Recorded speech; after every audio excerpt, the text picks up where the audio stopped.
You want to start the recording anytime? Are we good? Yeah. All right, recording now. Okay.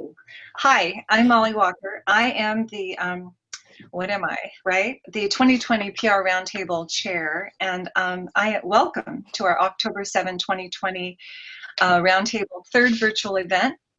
This is real world reporting by Reveal News with journalist Katharine Mieszkowski, I'll try again, and Lance Williams, with our moderator and PR Roundtable, former chair and live member Hatti Hamlin. So we're going to follow a roundtable tradition, which is to quickly introduce ourselves, which is something we always do. So, and I think it'll help our presenters too to know who's here. So I have a list of names, and I'm going to say them because we're kind of all in different order. And if you would just acknowledge yourself and say hi. If you have a job or looking for a job, put that in the chat.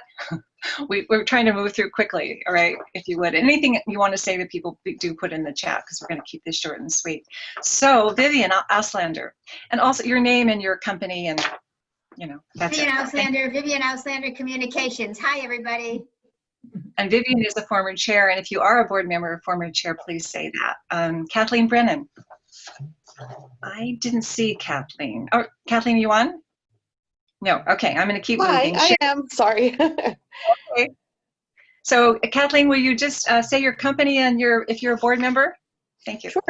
I am a board member. I run the scholarship committee, and I work for Exelexis. Great. Sherry Cardo. Hi, Sherry here from Sonoma Land Trust, former board member, and I also put the directory together, planning to get a fall version out very soon, so I'm going to put my email address in the chat in case you have any changes. Thank you. Okay, Kimberly Charles. And if Kimberly's here, you had someone else too. If you signed a second person up, you might introduce them. Kimberly, are you here yet? Okay. Let's see. Jerry Corbett. Jerry Corbett with Red Flag and many years on the scholarship committee. Great. Paige Downey. Hi, Paige. Hi, thank you for inviting me, Molly. I'm a senior at UC Berkeley. I'm here to make connections, get to know people, and I'm one of the people looking for jobs. So. Okay. You're not supposed to say that. You can put it in your chat. Put it in the chat and put your email. Diane Fraser. Diane Fraser, DEF Communications here in San Francisco. Good to see everybody. You too. Phyllis Goodman. Is Phyllis here yet? Okay. Phyllis is going to do our recap, and I think she was going to be a couple of minutes late. Hatti Hamlin. I'm a lifetime member, former chairman, longtime board member, and now I spend my time volunteering for the Oakland Zoo, Get Out the Vote, and also a number of other activities. So, great. Thanks, Hatti. Mike Healy. Yeah, I'm here. Hey, Mike. Great. Hello, Mike. Still doing some freelance writing. Ben Hudnut. Oh, sorry. That? Ben Hudnut. Hello. Oh, you're done, Mike. You're done. You're done. Thank you. Is Ben Hudnut here? Okay. Brenda Kahn. Hi, everyone. I'm a board member and immediate past chair of the PR Roundtable. Nice to see everyone here. Yeah. Brenda, my partner in crime. Ed Cameron. Hi, everyone. Good afternoon. Ed Cameron, Cameron Consulting, and I'm a fairly new member of PR Roundtable. Hi, Ed. Maureen Knoll. Hi, Maureen Knoll, and I'm on the board of the San Francisco Ballet Auxiliary handling marketing this year. And what about the Roundtable?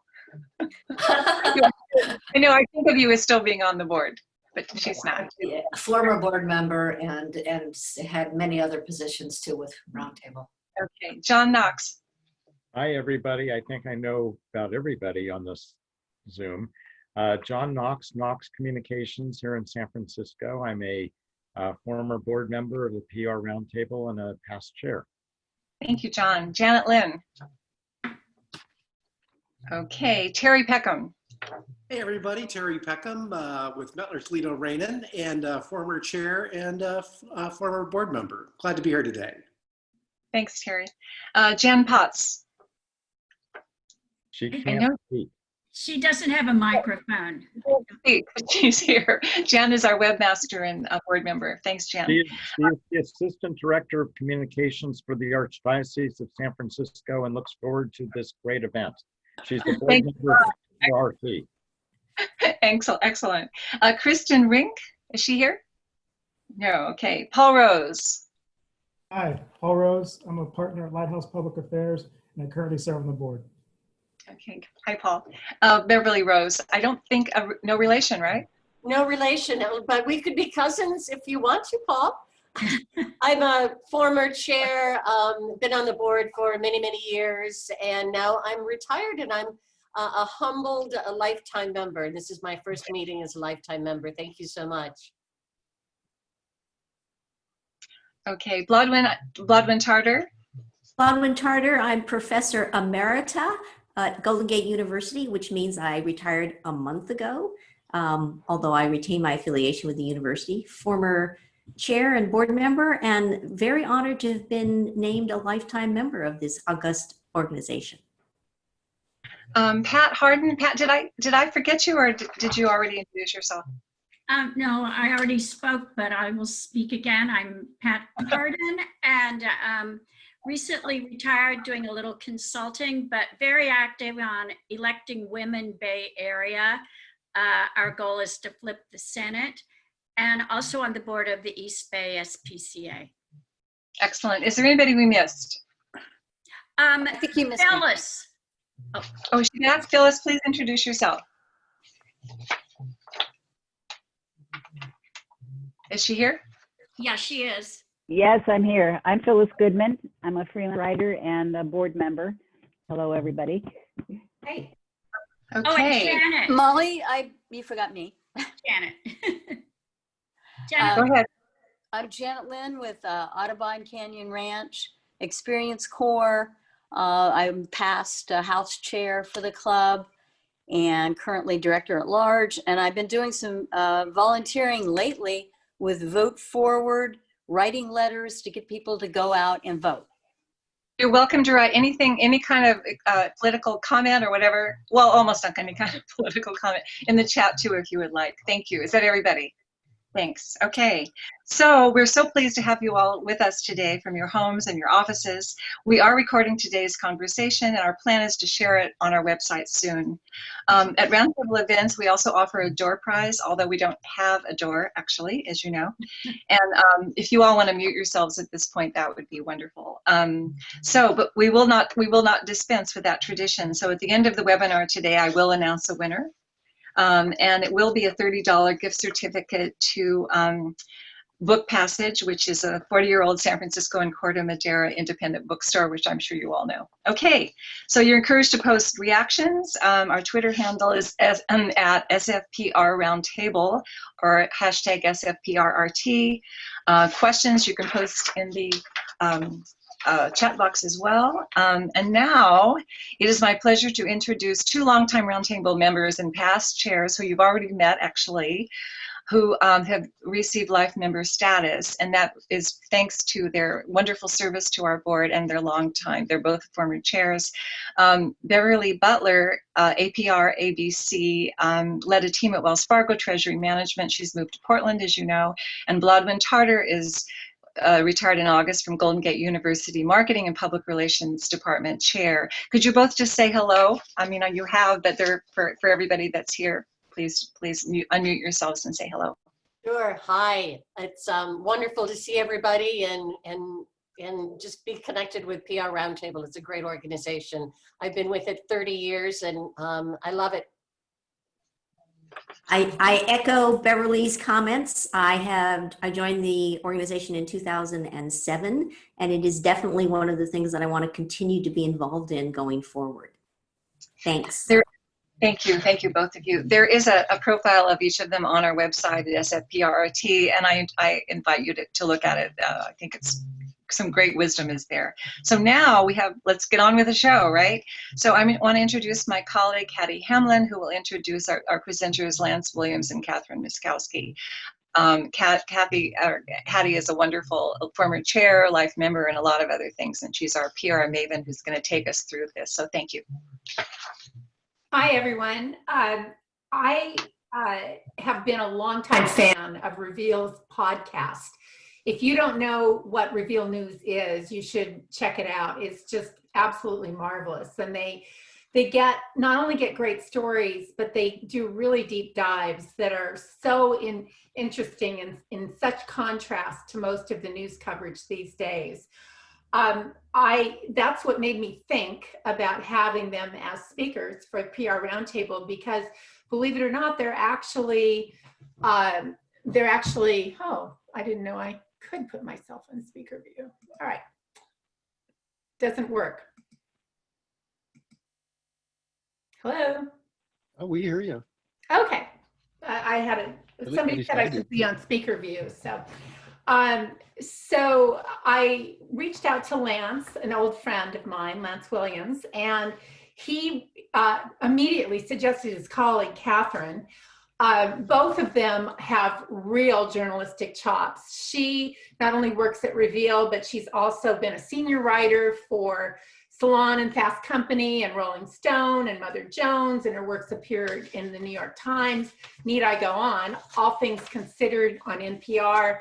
And she's won many awards, including the Alfred DuPont Columbia University Award 2 years in a row, and an Online News Association Award, a Webby Award, and a Society of Environmental Journalists Award. So that's pretty impressive. She's not only that, but she, as Lance has said, is the single most responsible individual on the planet. Did you say that earlier, Lance? Lance is also a very impressive journalist. He had worked at the Chronicle for many years, and with his partner, Mark Fanaru-Wada, wrote one of the kind of iconic books about the Balco scandal involving Barry Bonds. And that's probably where many of you knew of his work. But he's been with the Center for Investigative Reporting, and then with Reveal. Are they now the same thing, basically? Reveal and? Yes. Okay. Yeah. Okay. He has also experienced the threats that journalists experience, because during the Balco scandal, he was threatened with 18 months in prison if he wouldn't reveal his sources, which of course he stood up to them and they never carried through with the threat. But it's kind of scary to think that that kind of threat exists against journalists in this day and age. He has been honored with the White House Correspondents Association's Edgar Poe Award, the Gerald Loeb Award for Financial Reporting, and the Scripps Howard Foundation's Award for Distinguished Service to the First Amendment. They're both damn fine journalists, and it's my pleasure to introduce them to you today.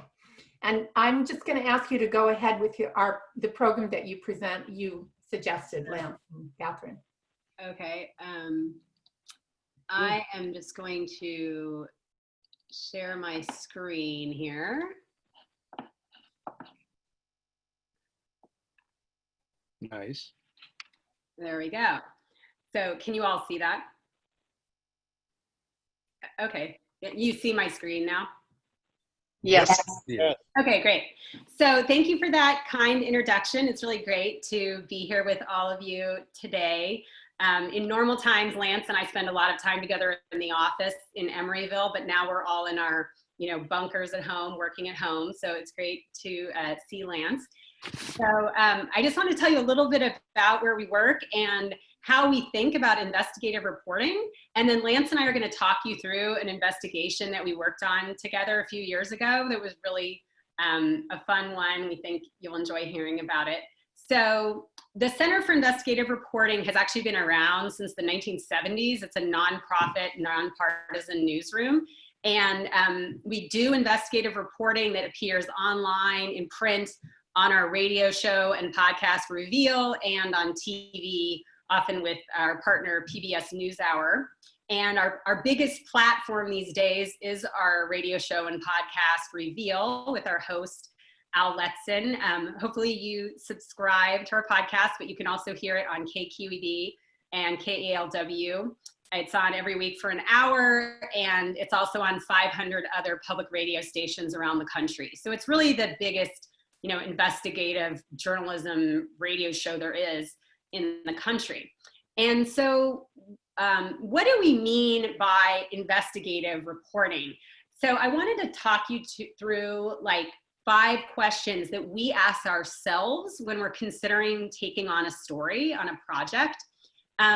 The first question is it original? So we want to do something where we can come up with findings that nobody else has. Like our editor is going to say, what are the findings? And we're going to be able to list them and tell him or her, these are the things we know that nobody else has that we're going to communicate in this story. The next thing is, can we quantify it?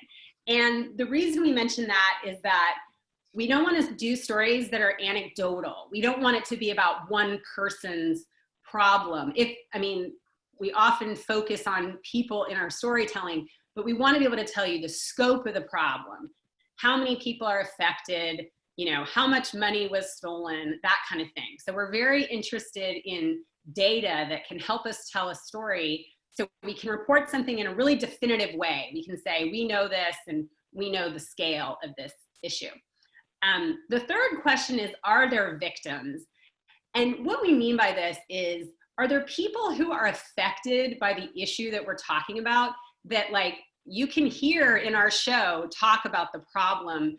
Sometimes the victim is the taxpayer or everyone, but it's better if there's actually a human being who's like, I'm affected by this and I can tell you my story, and then listeners and readers can relate to that person. I have done stories where there kind of isn't a victim, like some agency did something that's technically wrong, and you know what, maybe no one cares because no one's affected by it. So that's a question we ask ourselves. Number 4 is, can we hold someone accountable? We want to have these original findings about some problem, and then we want to be able to bring it to a responsible party and say, hey, you could actually do something about this, or why didn't you do something about this, and have them respond. So we're always thinking who is responsible? And that could be a company or someone in the government or another individual, and how are we going to bring our findings to that person? And then finally, this is sort of the squishiest one, will we have impact? So as journalists, we are going to uncover and identify problems and then put our reporting out in the world. And then we're not going to tell, companies or government or the public what should be done about it. But we kind of hope that somebody does something about it if we spend all this energy, unearthing this problem and reporting on it and telling the story in the most powerful way that we can. So we hope that there's going to be impact. We're not advocates. We can't say what the impact should be or try to get certain outcomes to happen, but we want there to be impact. And so we try to imagine at the beginning of a story, could this potentially have impact? So now we're going to take you back to 2014, and you'll remember that we were in a terrible drought here in California. It was actually national news. Everyone was letting their lawn die, and we weren't supposed to take showers that often. And so Lance and I did a series of stories related to the drought, and Lance is going to tell you how we got into this. Sure. We called the series "The Wet Prince of Bel Air." It was unique journalistically. I mean, there's a trope in journalism, the 3-part series. At the Examiner, it was Sunday, Monday, Tuesday. This is the only 3-part series I ever worked on that ran in 3 successive summers. We kept coming back to this topic of people wasting huge amounts of water legally during a drought in which you could get a $500 fine for washing your car on the wrong day. And I like the stories. I like working with Katharine, but I also liked them because I thought they were a sort of small blow against the empire, if I could put it that way. You know, when I got in the news business, politicians may not have liked it, but they felt they had to pay lip service to the public's right to know and transparency and openness. And over the years, it's just turned. And I spent a lot of my present day life fighting like a wildcat to get information or documents that 10 years ago I would just been handed. But we now have gotten into a culture, I think, where government secrecy is tolerated and even promoted by the people who work there. And in this case, we showed them. They'd even passed a law making it impossible to do the stories we did, but we managed to do them anyway. So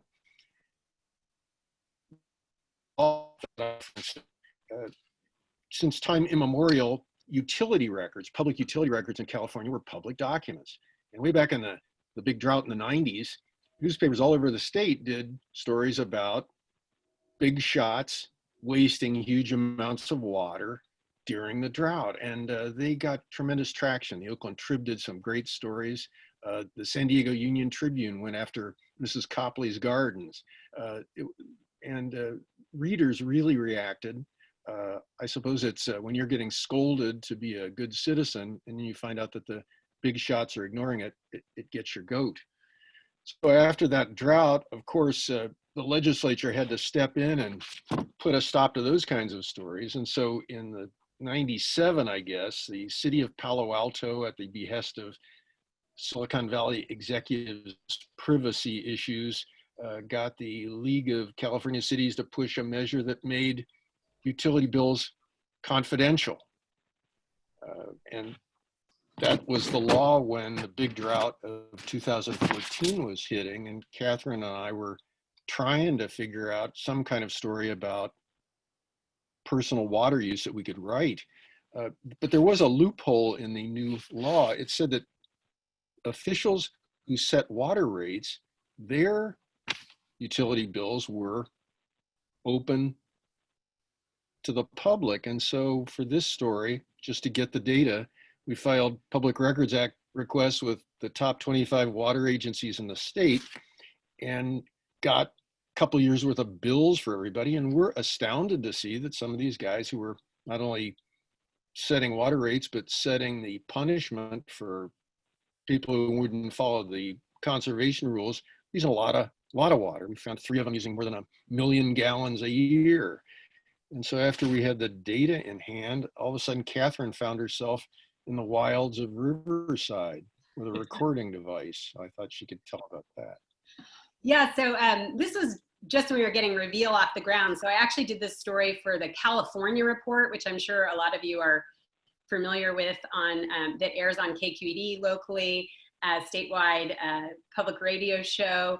And so we went down to Riverside, and this is the home of then City Councilman Mike Subaru. You can see his lush lawn there, looking lovely, even in the middle of a drought.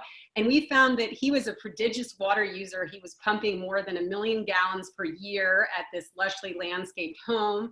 And but then that was on top of this larger finding that, you know, water bills that we got showed that in 2013, nearly half of these officials who supervise other people's water regulation were using more water than the typical household. So already well into the drought, the officials were not, you know, following the guidelines they were trying to get all the rest of us to. So I'm going to play you just a short clip from the audio version of this. State regulators meet today to look at the latest report card on how California cities are measuring up in their efforts to save water. 3 years into a drought that's already been called historic, officials throughout the state are urging Californians to conserve water at home. But are they walking their talk? The Center for Investigative Reporting found that many of those who regulate water are using far more than the average California household. Katharine Mieszkowski from CIR has our story. It's 9:30 p.m. on a hot summer night in Riverside, and a hissing symphony of sprinklers fills the air. Here on Chartwell Drive, sweeping green lawns surround stately homes. Mike Subaru lives at the end of the block. His house sits on more than an acre of land with a big lawn and a thirsty willow tree. and he sits on the Riverside City Council. In 2012 and again in 2013, the Subaru home and grounds consumed more than 1 million gallons of water. That's enough to supply more than 8 typical California households for a year. I pay a lot of money for water. That's Subaru, who in July joined all of his fellow council members in approving tough new water conservation rules. When I was campaigning, I talked about my $750 last July water bill. It's ridiculous. Most of our water bills are private, but not so for local officials who oversee water agencies. Their personal water usage is open to public scrutiny. We made public records requests to find out just how much water they were using at home. Last year, nearly half the officials who supervise the state's biggest water agencies used more water than the typical California household. Some used a lot more. And just one footnote on Mike Subaru. On this story, we were partnering with NBC Los Angeles, and they really got into it. So they staked out Mr. Subaru's home, and they found that his sprinklers were running 7 nights in a row when he had passed a regulation saying you couldn't water more than 4 times a week. So he finally had to acknowledge that maybe he had unintentionally perhaps overwatered. So, you know, that story was a lot of fun, but we were still really interested in like, okay, if Mike Subaru is using 1 million gallons, there must be people using a lot more than that. So Lance is going to tell you how we took our next stab at this. I think we got into this story because the drought continued. I was confident it would be over, but as the year dawned and there was no precipitation, we kept saying there's got to be some way to get around that confidentiality law.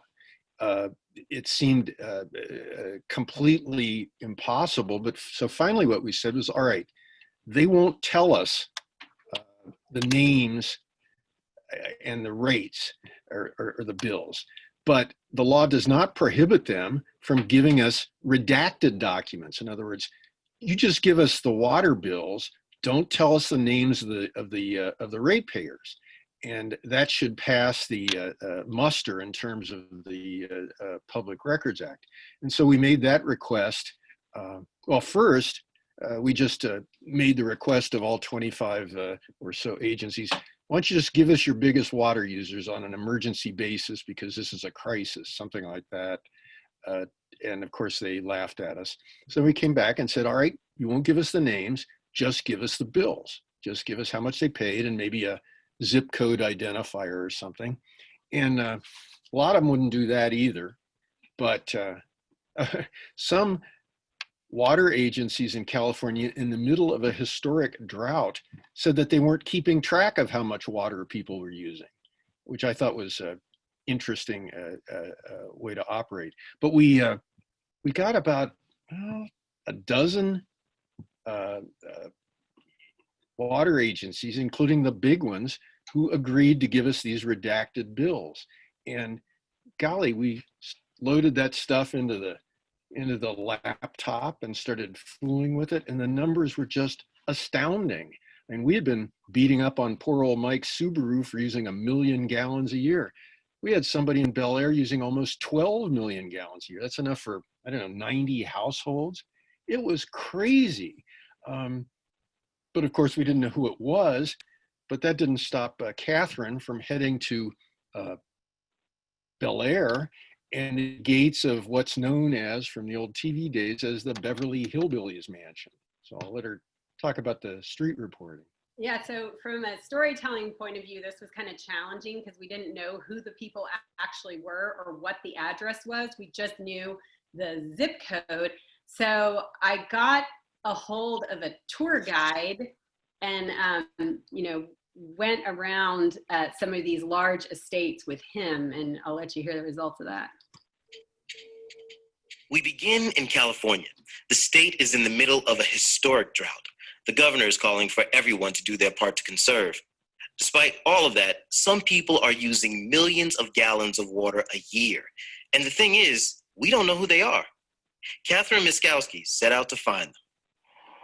I'm in Los Angeles, tooling around with Steve Kasher of LA Insider Tours.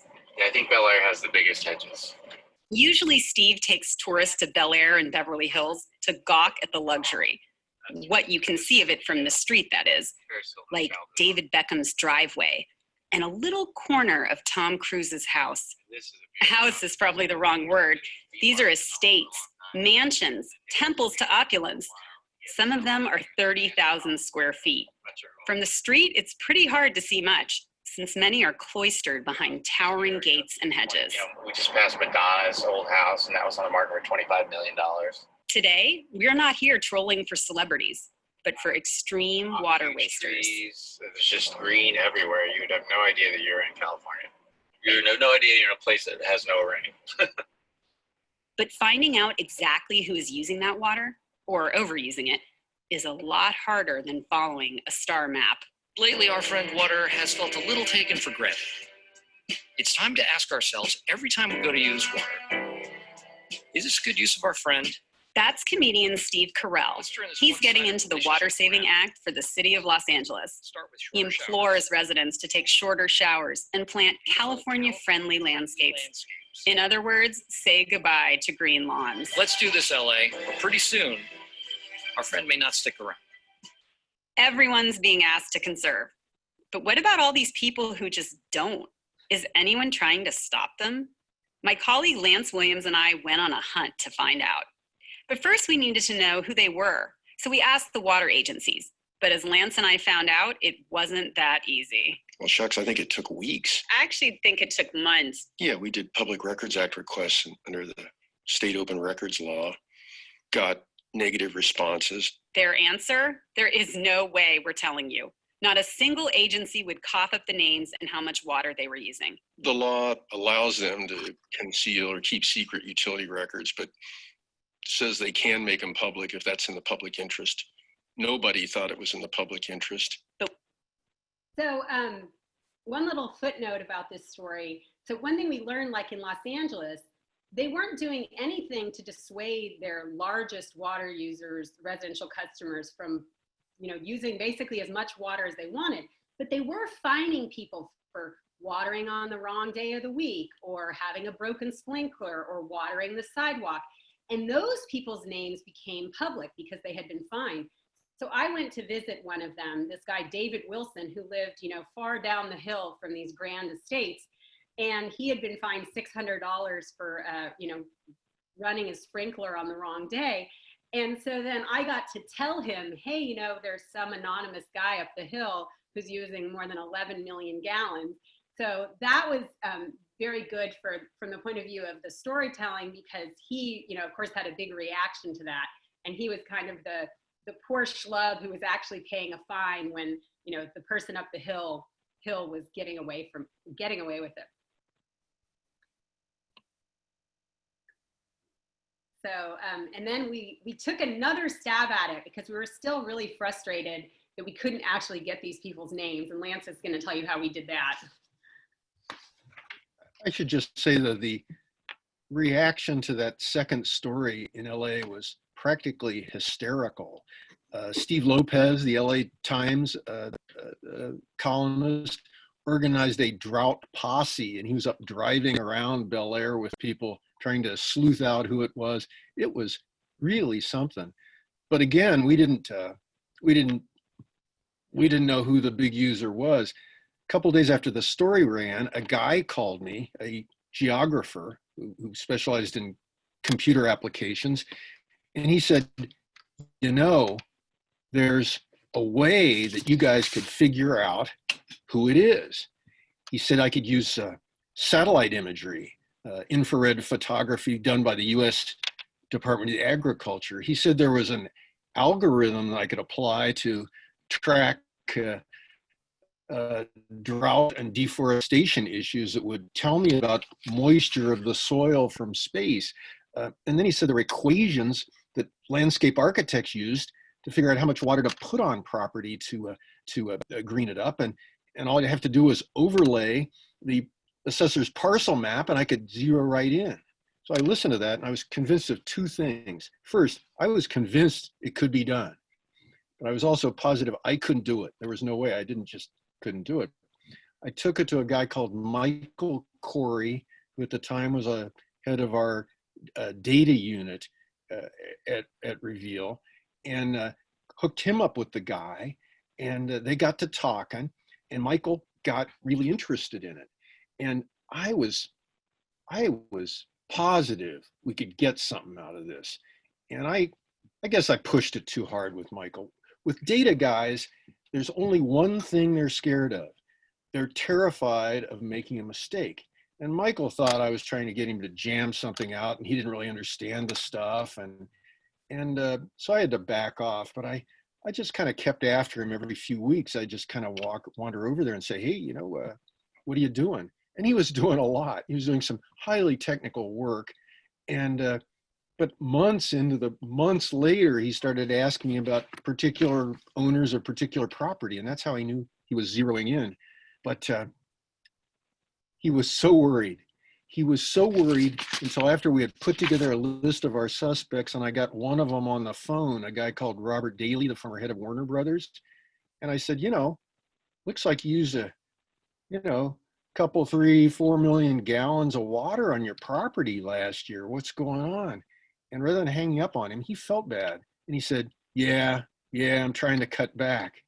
And I told that to Michael, and Michael started doing the dance you do when you sack the quarterback in football. He was so excited because he had predicted this guy's water bills or his water usage, and the guy had verified it. And after that, we knew we were good to go. Anyway, the prime suspect was Mr. Terentio, the now late, he's passed away since then, founder of Univision. And he lives in the house that when you were a little kid, the Beverly Hillbillies was filmed at. It's an amazing place. Michael calculated he was using in the 10 to 12 million gallon range, and that's what we published. And I suppose the ironic postscript was after the stories ran, Michael would still look at the satellite images, and Mr. Parencio had this big ass lawn. It must have been, 100 yards. It looked like a football field in front of his house, lush green. After the stories ran, according to satellite images, it turned brown. So anyway, those were the stories. Really fun. And the funny thing was, when I went around with that tour guide, one of the places he took me was to the Beverly Hillbillies mansion. And he was like, oh, I bet it's that. And then the end of that story, we're parked in front of it. So it turned out the sort of man on the street tour guide was correct. And then just as a little postscript, we'll tell you about the impact the story had, because it did have some. Lance already mentioned it did cause this kind of media firestorm, mostly because Steve Lopez wrote this column in LA. And then it just became this big national story that other media would blog or write about. It was in ABC News, SF Gate, Mother Jones, LA Weekly, Grist, CBS Los Angeles, Business Insider, and then for some reason, a lot of British publications picked it up. The Independent, the Daily Mail, the Telegraph, and then online like Reddit, Pinterest, Boing Boing. So it just became this thing, like a meme, who is the Wet Prince of Bel-Air? But the real impact came in 2016 when then Governor Jerry Brown signed into law a bill that was brought by State Senator Jerry Hill of San Mateo in response to our reporting.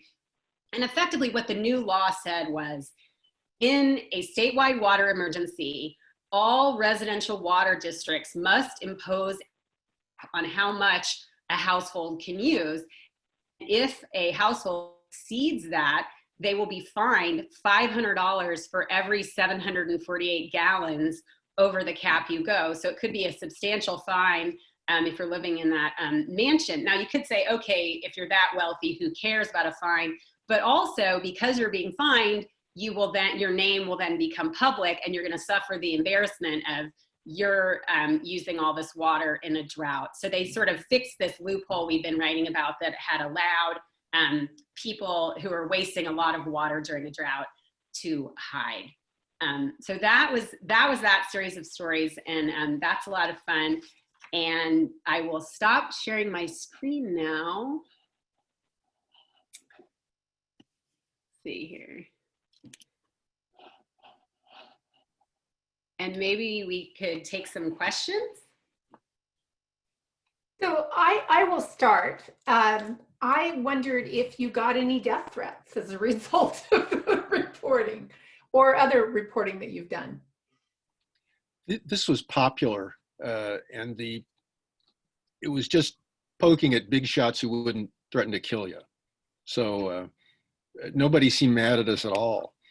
And that's a rare experience. I don't know, Catherine, nobody threatened you, did they? No, nobody threatened us over this one. I mean, for an environmental story, it was kind of fun because it was about a serious issue, right? Climate change, drought, the overuse of water. But it was really, for a lot of readers, it's a story about inequality. It's like, why am I sacrificing and rich people are getting away with it? So it had this sort of populist spirit. So nobody was threatening us over it. So the other question I have is, you did this, you got a law passed. Did you then follow up to find out if it was actually being enforced? We're going to have to wait. Pardon me. Well, there's no drought now, so it's not an issue. The law applies to drought situations. Yeah, I'm sure big shots are using a lot of water up in Bel Air. It's a way of life, but it's not an issue in California except when it doesn't rain. So here's a question from Paige Downey. She says that from what she remembers, there was quite a divide between Northern and Southern California over the drought. There was also the years that the state of Jefferson was gaining traction. Were those two events connected? Want to try that one, Catherine? Or? Well, there was certainly a division between Northern and Southern California in the drought, and also in how we use water. I mean, one thing that was remarkable, like when we were doing that look at water officials' water usage, of course, we asked for the San Francisco water officials, and they used incredibly little water, right? Because just the way most home water usage is on landscaping, and look at people's landscaping in San Francisco and the size of the lots and so on. Right. And the funny one with that was that then Mayor Ed Lee, who was a water official for the purposes of this, he had control, his water usage came back as 0. And we were like, what? Was he out of town? Like, what do you mean he used no water? That makes no sense.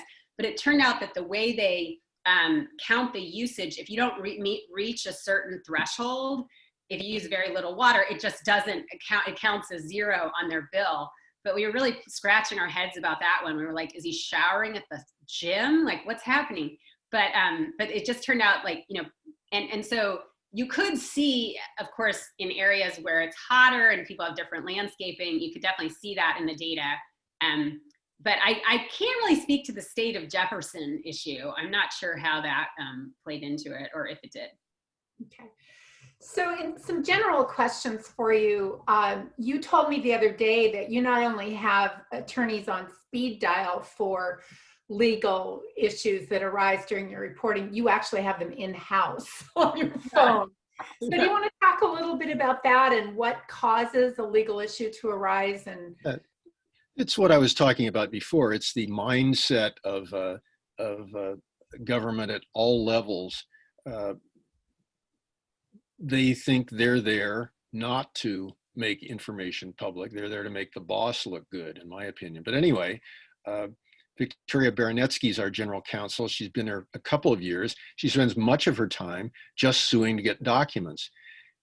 Often it's in federal court. She says in the Federal Freedom of Information Act, she said that most federal agencies now will not respond to a FOIA request until you sue them. That's how bad it is. If you were an ordinary citizen, if you were a reporter without a lawyer on staff, they'll just shut you down. So that's why we have and appreciate her. California Public Records Act has always been more friendly than FOIA, but it's gotten ridiculous too. I mean, on some of these water Public Records Act requests we made, I mean, they wouldn't give us anything. We could have sued a dozen water agencies. They just said, no, we're not going to do it. It's aggravating to me, but it doesn't always resonate with with voters, I guess, and that's why they get away with it.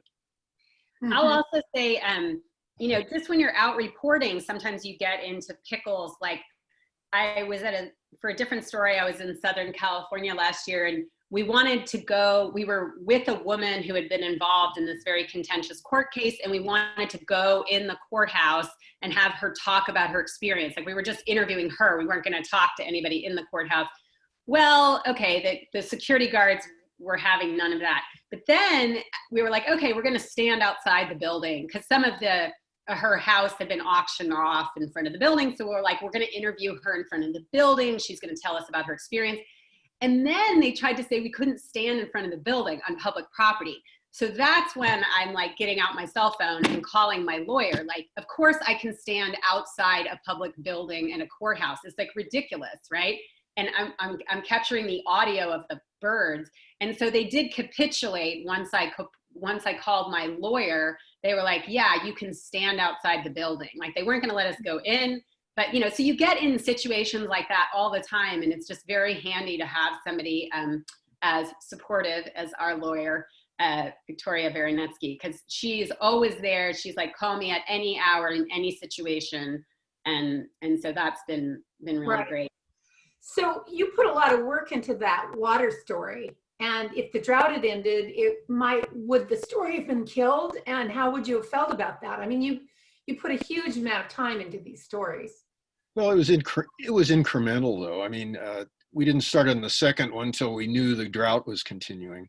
I hate it when reporting is wasted. I would have figured out some way to get that stuff published somehow, but as it turned out, we didn't dip our toe in until, you know, we knew there was no water there, if I could put it that way. Yeah. Okay. So how many stories are you working on at one time? And a follow-up question would be, what are the big stories that are next on your menu of stories, your docket? I think that one's for Katharine. Well, for the radio show, I mean, I'm usually working on one big investigation. It might be a couple of segments at the same time. I don't usually have like several things going, but comes out every week. So we have to, so that's more compressed than something like this longer investigation that we were doing. And then what was the second question? What are the next big stories that you'll be working on? Well, I'm working on some election related coverage coming out before the election. And then of course, who knows what we'll be doing after the election. So yeah, that's a focus right now. I've been working on COVID stuff. We did a investigation for the Los Angeles Times in the summer about how Governor Brown had dismantled this amazing thing that Schwarzenegger had put together, mobile field hospitals to treat people during emergencies like earthquakes and, shall we say, pandemics. It's a really interesting story. I also did a project with a bunch of reporters here and in Florida on the early days of the pandemic in those two states, and I'm working on another one. And unfortunately, it looks like we're going to be able to work on COVID stories for a while. Do you just deal with California stories, or do you go nationwide? No, our stories are national. You know, right now it's really hard to tell great radio stories from our house, because we're recording a lot of things on Zoom that before we would have been flying around the country to record people. But yeah, the show is national, so, and we have people in different cities, so that helps. Mm-hmm. How do you pursue reporting now that travel is so difficult? What is COVID imposing upon your reporting efforts? You know, about 6 weeks ago, a guy I'm working with and I went down to meet with a government official and look at documents. And both of us were like, this is the first time I've done this since March. So that most routine of reporting tasks or errands, and just hadn't done any of it. It's all parked in the shed working on the phone, you know? Yeah, it's a big issue for radio, because we try to do a lot of things in person, because we try to create scenes with people, and really build them out as people in our stories. And that's like really hard to do when you just talk to them on Zoom. And also with more sensitive sources. Last year we did this, and we continued it this year, but investigation of Amazon. And for that story with the video producer and the main reporter, I went to Southern California, Alaska, and Indiana.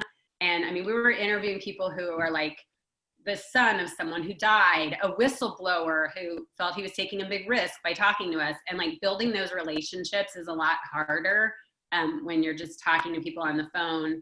With the whistleblower, we were spending days with the guy, and then we got him on camera to really get that great interview. So it does change it changes the field for us, at least temporarily. We hope we'll be back out there soon.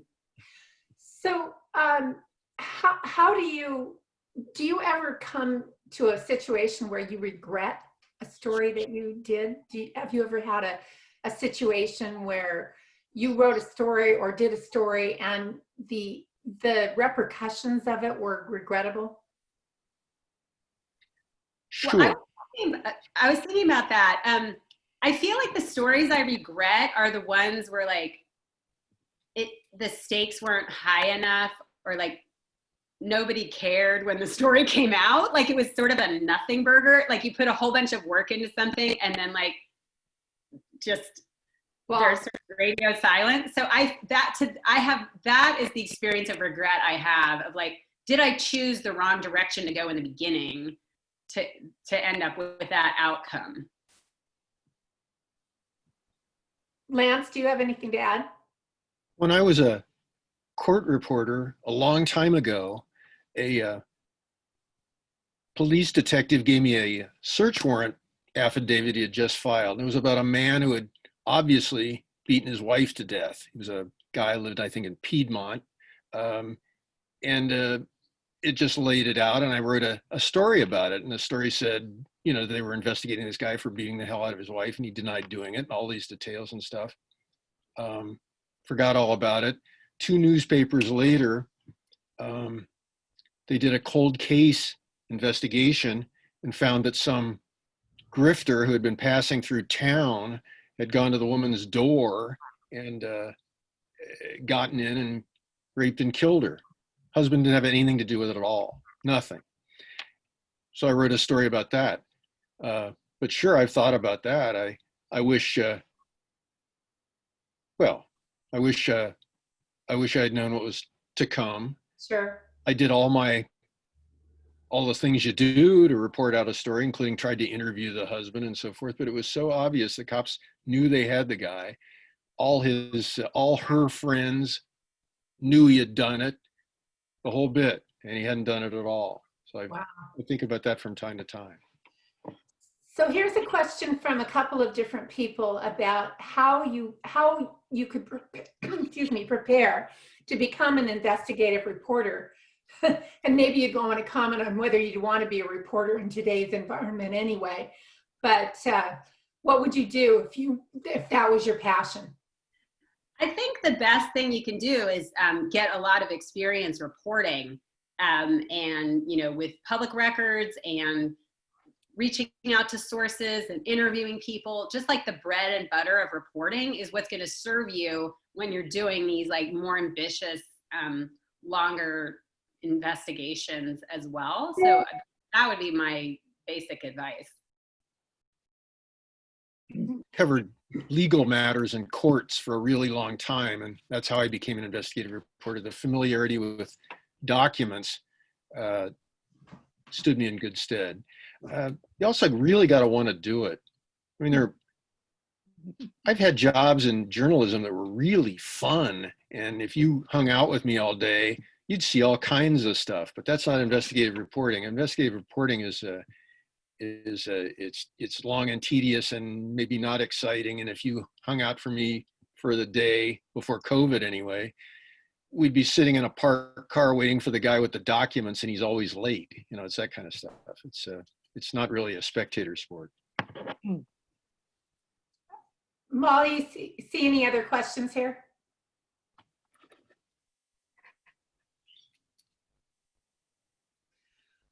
Doing anything Trump related.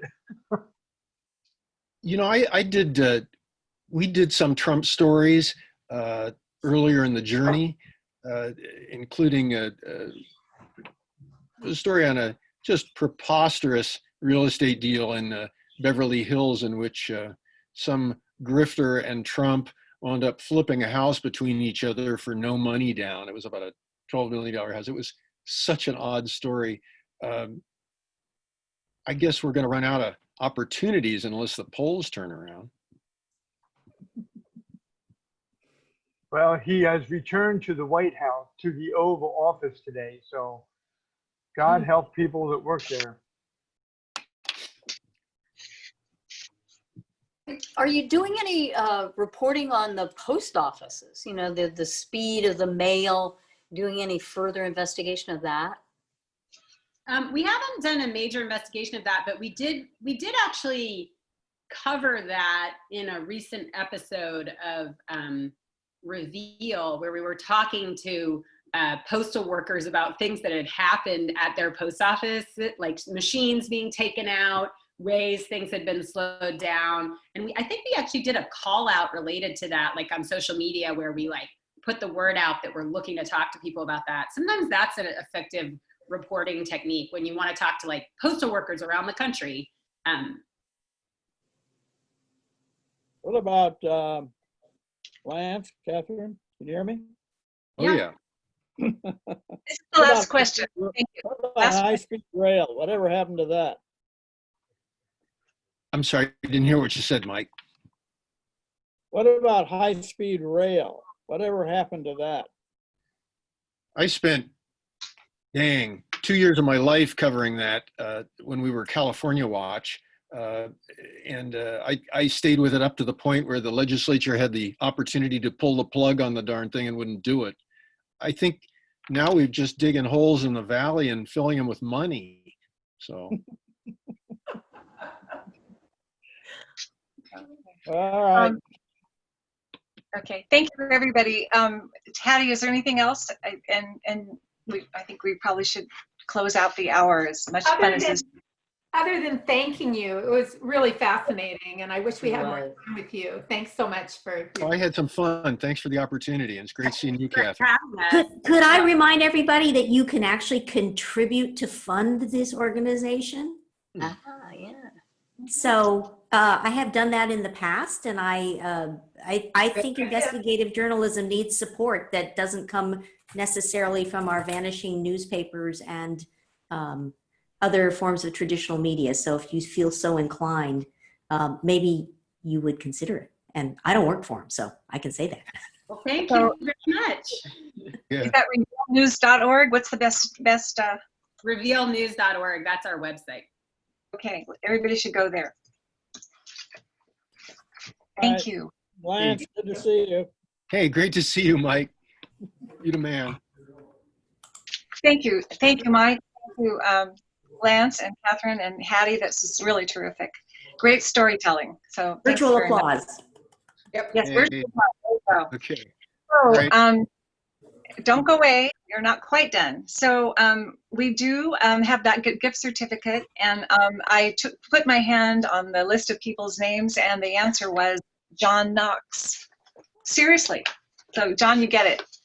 Thanks. Now he can get a haircut. Absolutely right. That's right. So what about the PR Roundtable at 81 years old is one of the nation's oldest PR organizations. We're friendly, we do great work, and we would love to have all senior PR professionals as members. If you aren't yet a member, we now have a really cool email address. You can write Sarah Siegel at membership@sfprrt.org and get questions, or just go to our website, please.